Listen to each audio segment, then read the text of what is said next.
शुक्लांबरधरं विष्णुं शशिवर्णं चतुर्भुजं प्रसन्नवदनं ध्यायेत् सर्वविघ्नोपशान्तये अगजाननपद्मार्कं गजाननमहार्निशम् అనేకదంతం భక్తానాం ఏకదంతోపాస్మహే. ఈరోజు మనం సెప్టెంబర్ 1 తారీఖు నుంచి 31 తారీఖు వరకు కూడా 12 రాశుల వాళ్ళకి ఎలా ఉండబోతుందో ఇప్పుడు మనం తెలుసుకుందాం. ముందుగా మీ జాతకాలు తెలుసుకోవాలనుకుంటే మీ కింద స్క్రోల్ అవుతున్నటువంటి లేదా 7075389589కి ఫోన్ చేస్తే నేను వాటి వాదనాలు అది ఆస్ట్రాలజీ మీకు నేను అన్నీ చెప్తాను, జాతకం మొత్తం చెప్తాను. అలా అంతేకాకుండా ముహూర్తాలు కూడా నేను పెడుతూ ఉంటాను. మీనరాశి వాళ్ళకి సెప్టెంబర్ నెలలో మంచి ఫలితాలు ఉన్నాయి. ముఖ్యంగా మీ రాశిలోనే రాహుతో కలిసినటువంటి చంద్రుడు పంచమాధిపతి. సో ఈ నెల 15వ తారీఖు అంటే 18, 19 అనుకుందామండి, చంద్రుడు కలుస్తున్నాడు.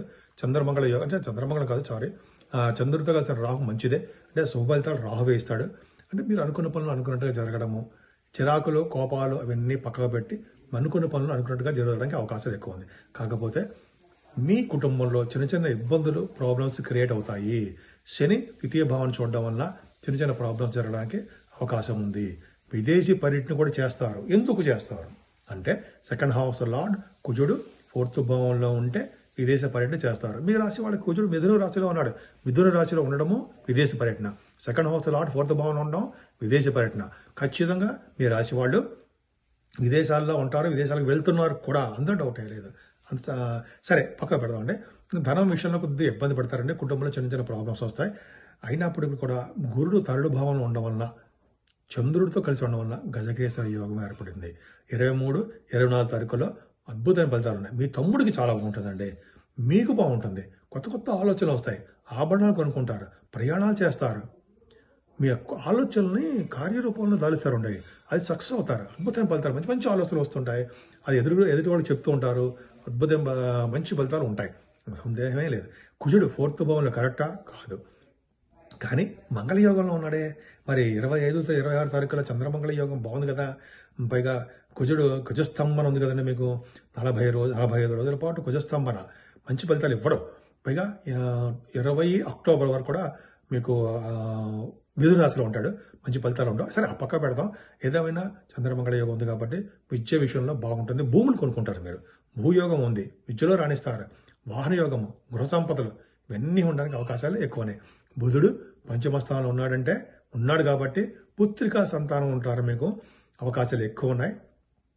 అలాగే మీరు స్పెక్యులేషన్లో కూడా రాణిస్తారు. పైగా మీరు స్టాక్ మార్కెట్ పెట్టుబడి పెట్టే వాళ్ళకి సంపదలు వస్తాయి. అంతేకాదండి, 6వ భావంలో రవితో కలిసిన బుధుడు అంటే కదా, 4వ భావాధిపతి 6వ భావంలో యోగిస్తాడని చెప్పాం కదా. బుధుడు ఖచ్చితంగా యోగిస్తాడు.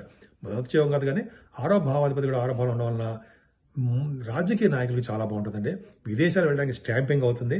రవి బుధుడు కలయిక అంటే మీ మేనమామలకు బాగుండడము. ముఖ్యంగా మీకు ఎగ్జామ్స్ రాస్తున్న వాళ్ళకి, అంటే సివిల్ సర్వీసెస్ కానీ గవర్నమెంట్ గ్రూప్స్ రాస్తారు సరే, వాటికి కానీ మీరు ఏ ఎగ్జామ్స్ రాసినా ఆ ఎగ్జామ్స్లో మీరు విజయం సాధించడానికి అవకాశం ఉంది. రవి 6వ భావంలో ఉన్నాడంటే స్టాంపింగ్, విదేశాలు వెళ్ళడానికి స్టాంపింగ్ అయిపోతుంటాయి. తర్వాత మీకు ఇంకా అంటే కొంతమందికి H1B వీసా అనేది అంటాం కదా, ఆ వీసా స్టాంపింగ్ కూడా అవుతుంది, రావడానికి అవకాశాలు ఎక్కువ ఉన్నాయి. 6వ భావంలో రవి బుధులు చాలా మంచివాళ్ళు. 7వ భావంలో రవి బుధ కేతువులు, పైగా వాళ్ళకి గురుదృష్టి కుజదృష్టి. ఇలా 7వ భావంలో అంటే మంచి భార్య భర్తలు ఉంటారంటే, అంటే వివాహ శుభకార్యాలకి మంచి భర్త మంచి భార్య దొరుకుతారని అర్థము. అంతేకాకుండా భార్యాభర్తల అనురాగం బాగుంటుంది. బిజినెస్ పార్ట్నర్స్ బాగుంటారు. ముఖ్యంగా మీరు రచయితలుగా బాగా పేరు ప్రఖ్యాతులు తెచ్చుకుంటారు. బుధకేతులు కాంబినేషన్ 7వ భావంలో ఉందంటే మీకు మతపరమైనటువంటి విద్యలో బాగా రాణిస్తారు. అంతేకాకుండా మీ మేనమామల వల్ల బావమరుదుల వల్ల చిన్న చిన్న ప్రాబ్లమ్స్ ఫేస్ చేస్తారు, కొంచెం చిన్న ఇబ్బంది కలుగుతారు. 8వ స్థానాధిపతి శుక్రుడు మంచివాడు కదా, 8వ స్థానంలో ఉన్నాడు, బ్రహ్మాండం. అంటే తలవంతరంకు వచ్చే ధనయోగం ఉంటుందండి. సరళ యోగం అంటాం మనం. అంటే దానగుణము ఉండడము, అలాగే ఎదుటి వాళ్ళకి మీరు దానం చేయడము, అవన్నీ కార్యక్రమాల్లో ఉంటారు. 8వ స్థానంలో శుక్రుడు ఉండడం వల్ల, 8వ ఉండడం వల్ల యోగవంతంగానే ఉంటుందండి. అంటే మీకు ఆరోగ్యపరంగా చాలా బాగుండడానికి అవకాశం ఉంది. తలవంతరంకు వచ్చే ధనయోగం ఉంది. భాగ్యస్థానాన్ని గురుడు చూస్తాడు. భాగ్యాధిపతి 4వ భావంలో ఉన్నాడు కదా కుజుడు. మీ భాగ్యస్థానం పెరుగుతుంది. అంటే మీరు విదేశాలు వెళ్ళడము, హైయర్ ఎడ్యుకేషన్ రావడము, మీ వ్యాపారాలు, రియల్ ఎస్టేట్ రంగము, సాఫ్ట్వేర్ రంగం, మీరు ఏ వ్యాపారం చేసినా ఆ వ్యాపార అభివృద్ధి కలుగుతూనే ఉంటుంది. అందులో సందేహం లేదండి. ముఖ్యంగా మీరు విదేశాలకు వెళ్ళడము, అంతేకాకుండా తీర్థయాత్ర చేయడం కూడా మీలో కొంతమంది అవకాశాలు, గంగా స్నానాలు చేస్తారు కూడా. దశమస్థానానికి కుచిదృష్టి ఉంది కాబట్టి మీకు ఉద్యోగస్తులకి చాలా బాగుంటుంది. ముఖ్యంగా రియల్ ఎస్టేట్ రంగంలోనూ, సాఫ్ట్వేర్ రంగంలో ఉద్యోగాలు చేసే వాళ్ళకి చాలా బాగుంటుంది. అందులో డౌటే లేదు. ఈ అద్భుతం ఫలితాలు ఉంటాయండి. మీరు ఏ ఉద్యోగం చేసినా సరే ఆ ఉద్యోగ భద్రత ఉంటుంది. గవర్నమెంట్ ప్రొఫెషన్లో ఉద్యోగాలు రావడానికే అవకాశాలు ఎక్కువ ఉండడంలో సందేహం లేదు. పైగా లాభస్థానం గుడి చూస్తున్నారు కదండి. మీ అన్నయ్య గారికి చాలా బాగుండడము, అలాగే మీకు రావాల్సిన సంపదలు రావడము, భాగ్యానికి గురుదృష్టి ఉంది, లాభస్థానానికి గురుదృష్టి ఉంది. సంపదలు మీకు వస్తాయి. అంటే మీరు ఎట్లా అంటే మీరు బిజినెస్ పరంగానో, లేకపోతే మీరు రావాల్సిన బాకీలు మొండి బాకీలు కానీ పార్టీ పరంగానో ఏదో విధంగా మీకు ధన సంపాదన వస్తుంది. సినిమా రంగంలో ఉన్న వాళ్ళకి, టెలివిజన్ రంగంలో ఉన్న వాళ్ళకి మంచి సంపాదనలు ఉంటాయి అన్నది సందేహం లేదు. చిన్న ప్రాబ్లం ఏంటి అంటే ఏలినాటి ప్రభావం ఉంది కాబట్టి కొద్దిగా మీరు కొంచెం జాగ్రత్త తీసుకోండి. శని సంబంధించిన పూజలు చేసుకోండి, అద్భుతమైన ఫలితాలు ఉంటాయి.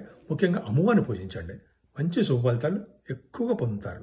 ఈ నెలలో మనం పూజించవలసిన దేవుడు అంటే 12 రాశుల వాళ్ళకి, మేషరాశి నుంచి మీనరాశి వరకు కూడా పూజించవలసిన దేవుడు వినాయకుడు అండి. ఈ సెప్టెంబర్ నెలలో మనకి వినాయక చవితి వస్తుంది 7వ తారీఖుని. కొన్ని కంట్రీస్లో, అమెరికా వంటి దేశాల్లో 6వ తారీఖున వస్తుంది. ఇండియాలో 7వ తారీఖుని శనివారం నాడు చేసుకుంటాము. వినాయకుడిని పూజించడము, ఆరాధించడము, అలాగే సమంతకమణి కథ చదివిన తర్వాత అక్షంతలు కూడా తల మీద వేసుకోవడం వలన ఆ రోజుని మీకు తెలిసిందే ఉందండి, చంద్రుని చూడడం వలన వచ్చే దోషము, నీలాపనిందలు అన్నీ తొలగిపోతాయి అని శ్రీకృష్ణ భగవానుడే మనకి ఈ కథలో కూడా చెప్పారు ఆయన. సో మనం తప్పకుండా చేద్దాము, వినాయకుడిని ఆరాధన చేసుకుందాము. అలాగే 9వ తారీఖుని స్కంద షష్ఠి, సూర్య షష్ఠి అని వస్తుందండి. అంటే సూర్య షష్ఠి అంటే సూర్య భగవానుడికి ఇష్టమైన రోజు ఆ రోజు. అంతేకాకుండా సుబ్రహ్మణ్య స్వామి, వీరిద్దరిని పూజించడం వలన చాలా మంచి ఫలితాలు ఉంటాయి. అన్ని రాసుల వాళ్ళు కూడా ఈ పూజించాలి. ముఖ్యంగా సూర్య భగవాన్ ఆరాధన చాలా చాలా మంచిదండి. అది అద్భుతమైన ఫలితాలు మనకి తప్పకుండా ఉంటాయన్నమాట. సూర్య భగవాన్ని ఆరాధించడము, ఆ రోజు మనకి సూర్య భగవానుడికి ఆదిత్య హృదయం చేయడం వల్ల కూడా చాలా మంచి ఫలితాలు ఉంటాయి.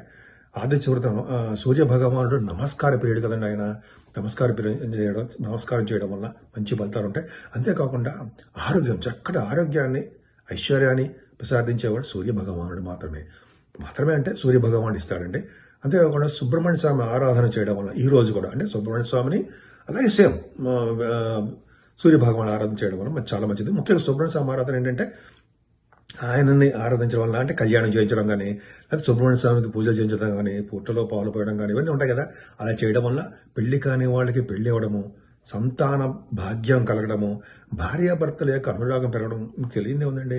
సుబ్రహ్మణ్య స్వామి ఆరాధన చేసి ఎంతో అద్భుతమైన ఫలితాలు ఉంటాయని ఒకే రోజు రావడం సూర్య భగవానుడిది, అలాగే మన సుబ్రహ్మణ్య స్వామి షష్ఠి రావడం చాలా అద్భుతం అండి. ఈ రోజు వీలుంటే ఉపవాసం ఉండండి. ఉపవాసం అంటే పొద్దున టిఫిన్ చేయొచ్చు, భోజనం చేయొచ్చు, రాత్రికి మాత్రం భోజనం చేయకుండా పిండి పులిహారం ఏదో చేసి తింటే చాలా మంచి ఫలితాలు వస్తాయి.